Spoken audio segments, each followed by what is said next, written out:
So I'm pretty sure that this series is about to be the next smash hit manga. If you've been around manga YouTube for a little while, there's a pretty decent chance you've heard of it already. It's called Gachi Akuta. Bit of a strange name, to be honest, and it's a bit of a strange series overall actually, but it's incredibly good so far. Like, there is serious potential for Gachi Akuta to blow up and reach astronomical levels of success. The response it's gotten from fans not just in Japan but here overseas too is pretty substantial for a series that is less than 40 chapters, and it's not hard to see why people are latching onto it so early into its lifespan.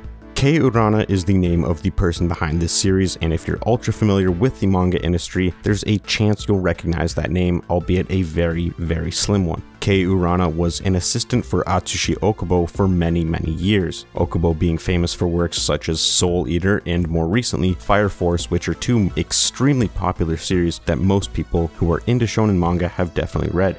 If you read Gachi Akuta, you can definitely see the inspiration Urana has taken from their time working underneath Okubo, and Okubo himself has basically passed the torch onto Urana, even saying that Urana will someday surpass him. Now that is extremely high praise coming from such a well-renowned artist. First things first, for a rookie manga artist, the art is incredible. It has a distinct style with line work that's very crisp, character designs that are unique and really stand out, as well as this sort of dark undertone that isn't really present in most shonen manga. It has that classic shonen feel, but it's a little bit grittier and edgier. Now, despite this being Urana's first series, they seem to have a real knack for interesting page composition. There are numerous spreads in just these first 32 chapters that are jaw-dropping, specifically some shots of scenery and location design. It really feels like the work of a veteran manga artist, or at least someone who has studied the craft for a very long time. Now, I've been reading manga for a long time myself. Old series, new series, I've been around for chapter 1 of multiple massive hits and seen them develop into some of the biggest franchises out now. My Hero Academia, Demon Slayer, Jujutsu Kaisen, just to name a few. Now, I could tell with all those series that they were going to be big, but to me, Gachi Akuta feels more special. Now, maybe the specifics of Gachi Akuta, its story, characters, and art just struck a chord with me more than those others did, but I truly believe it has more potential. I honestly felt like new gen manga were kind of getting a little stale. Nothing was interesting to me, but this series has really got me invested, and I'm beyond excited to see where it goes from here.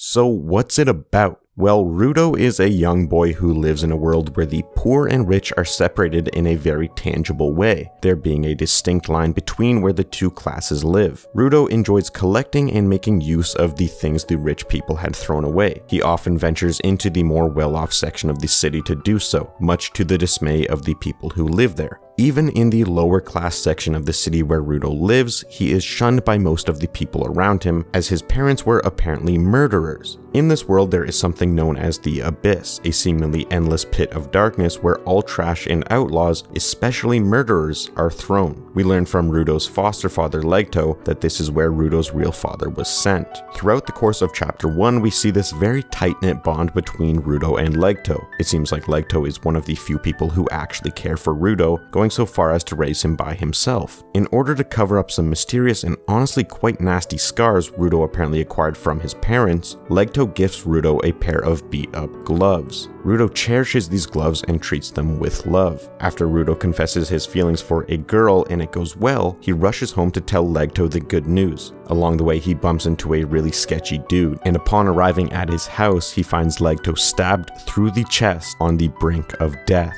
Rudo is subsequently framed for the murder and cast into the abyss, but not before catching a glimpse of the sketchy dude he bumped into, surmising he must be the killer. Rudo falls a long way, catching a glimpse of some very strange scenery as he does, and eventually lands on mountains of trash. As it turns out, the abyss isn't simply endless. The people from above have been dumping their trash into this location below for God knows how long.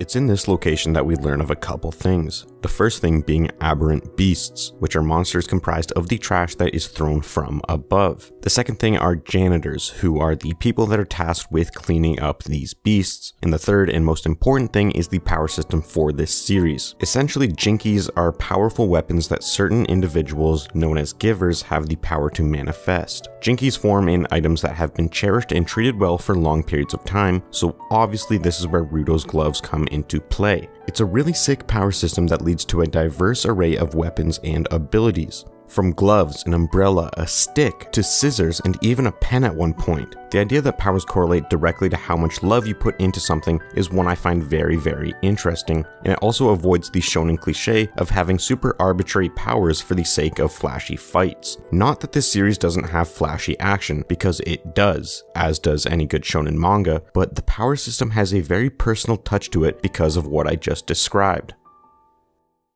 Now, about the action itself. Only 32 chapters into the story, we have already got some pretty damn good action, and it can only get better from here. I don't want to get into direct spoilers because I genuinely want people who watch this to go check the series out, but there is one fight scene in particular that I felt was drawn and written with considerable ingenuity. It utilized the strengths and weaknesses of multiple characters to create a battle that wasn't incredibly straightforward like most fights early into a shonen series are, yet was also easy to follow, and this was accomplished in a handful of chapters. I'll use this word again, potential. There exists great potential in this series. Urana is already demonstrating their ability to write compelling, creative fights that make the most of the characters, and it's an incredibly exciting prospect. What's also exciting is the composition of the action itself. The art is dynamic, the movement flows seamlessly, the clashes of power are illustrated extremely well, and it's just so damn cool. Urana's very distinct, somewhat crazy, yet very well refined art style really lends itself to extremely interesting action, and paired with the power system it has, one with pretty much limitless potential. I mean, think of all the wild items that could be made into Jinkies. I think we're in for a serious treat as the series progresses. The longer it goes, the more Urana will refine their skills, and with such a solid foundation, it's not hard to foresee great things in the future of this story.